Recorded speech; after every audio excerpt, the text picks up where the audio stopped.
नमस्कार. जनतेचा आवाज 24/7 न्यूजमध्ये आपल्या सर्वांचे स्वागत. पाहूया बातमी आताच्या घडीची. चॉकलेटचे आमिष दाखवून चिमुकलीवरती अत्याचार, फरार आरोपी 24 तासात ताब्यात.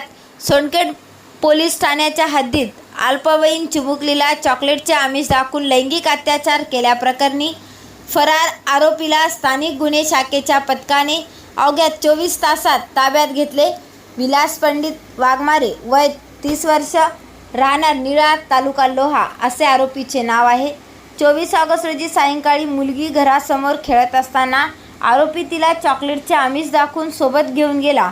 काही वेळाने मुलगी रडत घरी परतल्यानंतर हा प्रकार उघडकीस आला. या प्रकरणी सोनखेड पोलीस ठाण्यात गुन्हा दाखल करण्यात आला. घटनेनंतर पोलीस अधीक्षक डॉक्टर नीलाभ रोहन यांच्या आदेशाने आरोपीच्या शोधासाठी विविध पथके रवाना करण्यात आली. तांत्रिक तपास व गुप्त माहितीच्या आधारे आरोपी पालम येथील शिरस्कर स्मशानभूमी परिसरामध्ये झाडाझुडपात लपून बसल्याचे समोर आले. त्यानंतर पोलिसांनी सापळा रचून 25 ऑगस्ट रोजी त्याला ताब्यात घेतले. आरोपीला पुढील कायदेशीर कारवाईसाठी सोनखेड पोलिसांच्या ताब्यात देण्यात आले आहे. ही कारवाई स्थानिक गुन्हे शाखा व सायबर सेलच्या पथकाने केली.